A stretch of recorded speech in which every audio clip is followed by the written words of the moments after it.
May bago ng girlfriend ang aktor na si Andrew Schimmer 1 taon matapos pumanaw ang dating partner nitong si Joe Rovero. Nitong December 22, sa pamamagitan ng isang Facebook post, ay nag-girlfriend reveal ang aktor kasama ang isang madamdaming mensahe. Ani Andrew natagpuan niya ang karelasyon na muling bumuo ng kanyang pagkatao. I never thought this day would come. You restored me, slowly put me back together.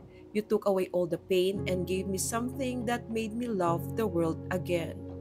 Ayon pa kay Andrew na numbalik ang kanyang lakas at sigla, pati liwanag sa kanyang mundo.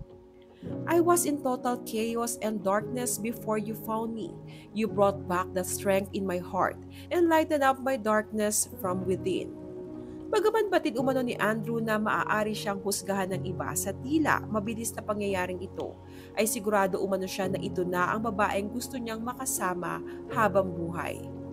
I know for some people this is too rush, but if you will allow me, I want to spend the rest of my life with you. Loving you and taking care of you and our children is now my next mission in life. You gave me something really, really great. Hope. Bilang sagot ay nag-comment dito si Dims M. Greenvilla, ang bagong girlfriend ni Andrew, ng I love you, no words, I love you lang. Kung matatandaan, last year lang noong December 20, 2022, sumulat rin si Andrew ng isang emotional post kasunod ng pagpanaw ng partner niyang si Joromy Rovero, sanhi ng matinding hika na humantong sa cardiac arrest at hypoxemia.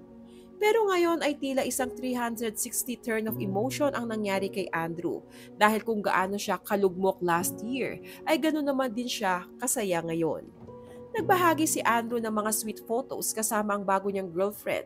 Maraming netizens naman ang maligaya para sa newfound love ni Andrew at ito ang ilan sa kanilang komento. He went through a lot, he deserves to be happy. If it helps him move on, let him be.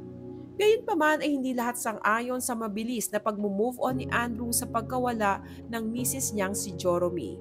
Wow, ang bilis namang makamove on si Kuya. Halos kunwari para pa siyang sasama sa kabaong ng asawa at nagsalita pa ng hindi maganda sa Pasko. Ang daming drama, yun pala may kapalit agad. Etyo serang Andrew. Paano mabilis yung iba nga diyan buhay pa asawa may kapalit agad? Deserve naman ni Andrew na magmahal muli kasi balo naman na siya. Maging happy na lang tayo para sa kanila. Napakadaming judgmental dito. Ang mahalaga hindi niya pinabayaan yung asawa niya hanggang sa huli. Araw-araw niyang inaalagaan. Ngayon, deserve niyang sumaya.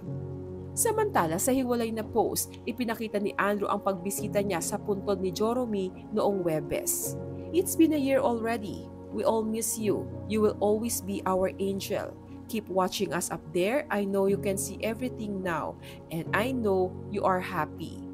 Ibinahagi rin ni Dims ang naturang post ni Andrew at inilagay niya na your love and the memories you made continue to live on. Thank you, Jo. Dagdag pa niya na may red heart emojis.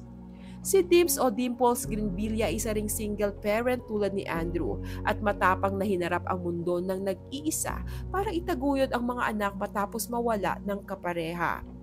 Anong masasabi nyo sa pagkakaroon ng bagong pag-ibig ng aktor na si Andrew Schimmer, 1 taon makalipas pumanaw ng partner niyang si Joe Rovero?